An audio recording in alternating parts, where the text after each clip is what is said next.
Techno tips and ज्ञान की एक और इंटरेस्टिंग वीडियो में आप सभी का स्वागत है दोस्तों आज की वीडियो में हम प्रोसेसर के बारे में बात करेंगे। दोस्तों जो मोबाइल परचेस करने जा रहे हैं तो आप जो है एक पॉइंट पे बहुत ज्यादा कंफ्यूज होते हैं जो है प्रोसेसर के पास कि कौन सा प्रोसेसर आपको परचेस करना चाहिए, क्योंकि बहुत ज्यादा प्रोसेसर मार्केट में आ गए हैं।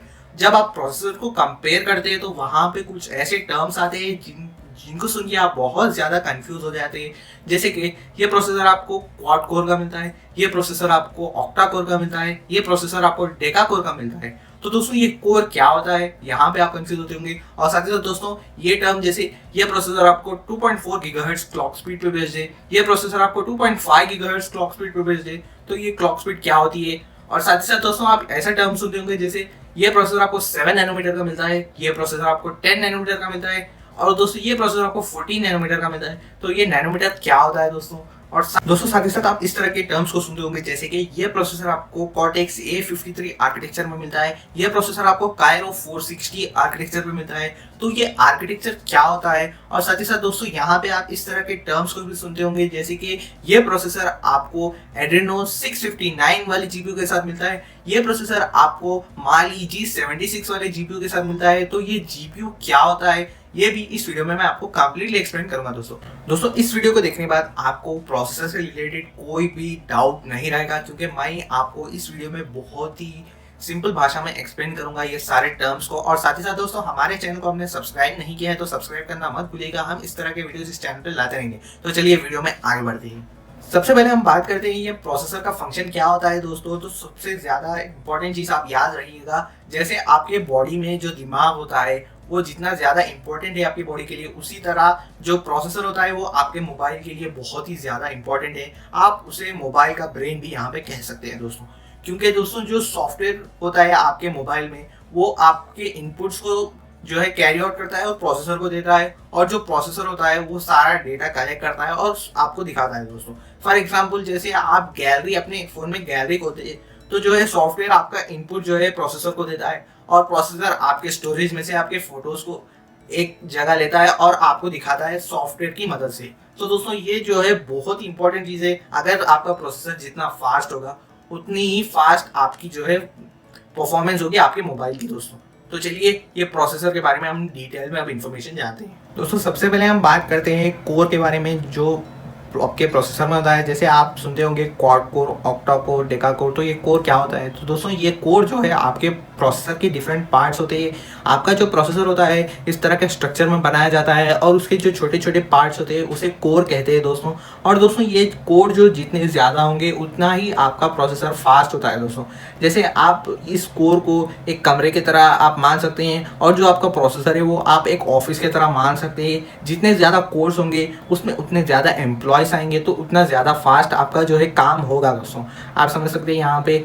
तो कोर जो है वही होता है, और जितने ज़्यादा कोर होंगे उतना ज़्यादा आपको परफॉर्मेंस मिलेगा दोस्तों। अभी हम क्लॉक स्पीड के बारे में बात करते हैं। आप 2.4 गीगाहर्ट्ज, 2.5 गीगाहर्ट्ज इस तरह के क्लॉक स्पीड के बारे में सुनते होंगे। तो दोस्तों ये क्या होता है। तो दोस्तों क्लॉक स्पीड जो है आपके जो कोर्स होते हैं उसकी जो स्पीड होती है, यानी कि आपका एक सिंगल कोर है तो वो कितना फास्ट परफॉर्म करता है उसके बारे में होता है दोस्तों। और यहाँ पे एक मिसलीड भी है दोस्तों।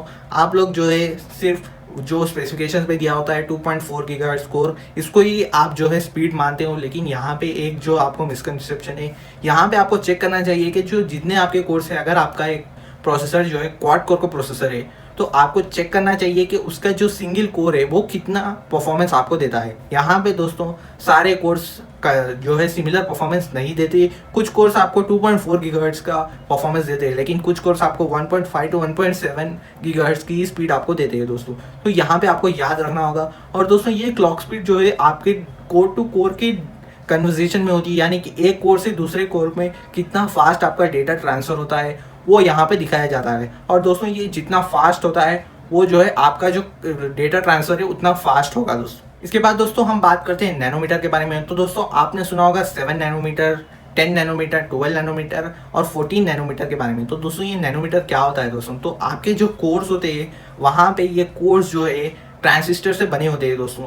जो आपके प्रोसेसर के कोर्स होते हैं वो ट्रांजिस्टर से बने होते हैं, और वो ट्रांजिस्टर का जो साइज होता है वो जितना कम होता है उतना ज़्यादा आपका परफॉर्मेंस मिलता है। फॉर एग्जांपल आप जैसे मैंने आपको बताया था आपके एक ऑफिस में जितने ज़्यादा कमरे होंगे उतना अच्छा परफॉर्मेंस होगा। लेकिन ये जो नैनोमीटर होता है आप उसके वॉल की तरह समझ सकते हैं कि जितनी पतली वॉल होगी वो जो ट्रांसफ़र होगा उतना फास्ट होगा यहाँ पे। तो दोस्तों आप एक रूम से दूसरे रूम में इंफॉर्मेशन ट्रांसफ़र करना चाहते हैं तो वो वॉल जितनी पतली होगी उतना फास्ट ये परफॉर्मेंस होगा। उसी तरह जो नैनोमीटर होता है वो आपके ट्रांजिस्टर का साइज़ होता है, जितना कम साइज़ होगा उतना ज़्यादा आपको परफॉर्मेंस मिलेगी।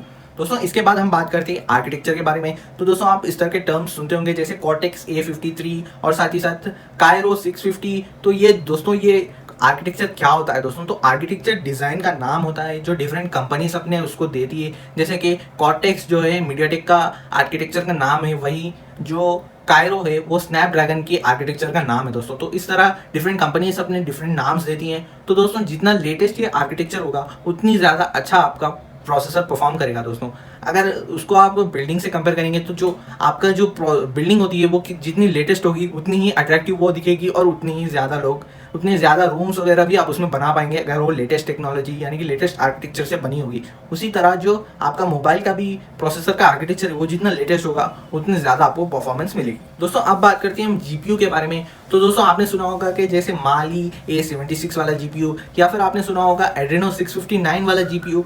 तो दोस्तों ये जीपीयू क्या होता है दोस्तों? तो जीपीयू का फुल फॉर्म है ग्राफिक प्रोसेसिंग यूनिट। दोस्तों ये जो टर्म होता है बहुत ही ज़्यादा इंपॉर्टेंट होता है। अगर आपका जीपीयू फास्ट होगा तो आपको जो है एंड्रॉयड बहुत ही ज़्यादा स्मूथ चलेगा और साथ ही साथ आप गेम्स वगैरह खेलते हैं वहाँ पे ये बहुत ज़्यादा हेल्प करता है ग्राफिक्स को प्रोसेस करने के लिए। जैसे आप पबजी वगैरह गेम्स खेलते होंगे तो वहाँ पे जैसे आप रोटेट करते हैं तो जो सराउंडिंग में एनवायरनमेंट होता है वो अगर आपको क्लैरिटी से दिख रहा है तो वो जो है प्रोसेसर अच्छा है। वरना अगर आपका स्ट्रक हो रहा है तो वो समझ जाइए उसका जीपीयू ख़राब है दोस्तों। उसी तरह ख़राब मतलब स्लो है दोस्तों। और उसी तरह जो है आपके जो एंड्रॉयड में जेस्चर्स होते हैं वो अगर आपका जीपीयू जितना फास्ट होगा उतने ही अच्छे जेस्चर्स आपको देखने को मिलेंगे। तो दोस्तों जीपीयू जितना अच्छा होगा वो आपके लिए उतना ही बेहतर होगा। तो फ्रेंड्स आपको ये सारे टर्म्स क्लियरली समझ आए होंगे। और दोस्तों जब भी आप प्रोसेसर को कंपेयर करना चाहते हैं तो ये जो प्रोसेसर का ब्रांड होता है उसके ऑफिशियल वेबसाइट पे जाके आप सारा इन्फॉर्मेशन चेक कीजिएगा। उसके बाद दोनों को कंपेयर कीजिए। कोई भी साइट पे जाके आप कंपेयर मत कीजिए क्योंकि वहाँ पे इन्फॉर्मेशन करेक्ट नहीं होती। और दोस्तों जैसे मैंने आपको बताया यहाँ पे जो सिंगल कोर की परफॉर्मेंस होती है वो आपको चेक करना बहुत ज़रूरी है। अगर आपका प्रोसेसर एक क्वाड कोर या ऑक्टा कोर का है तो वहाँ पे जो 2.4 गीगाहर्ट्ज़ आपको बताया जाता है वो उसकी एक्चुअल क्लॉक स्पीड नहीं होती, वो सिर्फ 2 या 3 कोर्स ही होती है। लेकिन जो बाहर के कोर होते हैं उसके भी आपको प्रोसेसर की क्लॉक स्पीड आपको चेक करनी चाहिए। जितने कोर की स्पीड ज़्यादा होगी उतना आपको अच्छा परफॉर्मेंस मिलेगा दोस्तों। तो ये पॉइंट आप ज़रूर ध्यान में रखिएगा। और दोस्तों जीपीयू बहुत ही अच्छा होना चाहिए तभी आपका मोबाइल जो है फास्ट चलेगा। तो चलिए मुझे उम्मीद है कि आपको ये सारा कुछ समझ में आया होगा। और दोस्तों आपने हमारे चैनल को सब्सक्राइब नहीं किया तो सब्सक्राइब करना मत भूलिएगा। और साथ ही साथ हमारे जो वीडियोस है उसे शेयर भी कीजिएगा। हम इस तरह के मोबाइल के डिफरेंट कंपोनेंट्स के बारे में बताते रहेंगे। तो चलिए मिलते हैं अगले वीडियो में। हमारे फेसबुक और इंस्टाग्राम पेज पे भी आप ज़रूर से ज़रूर फॉलो कीजिए। और साथ ही साथ दोस्तों हम फेसबुक पेज पे जो है डिफरेंट अमेज़ॉन के लिंक्स को शेयर करते हैं। तो दोस्तों अगर आपने हमारे फेसबुक पेज को फॉलो नहीं किया है तो उसे भी फॉलो ज़रूर कीजिएगा। तो चलिए मिलते हैं अगले वीडियो में, तब तक के लिए अलविदा।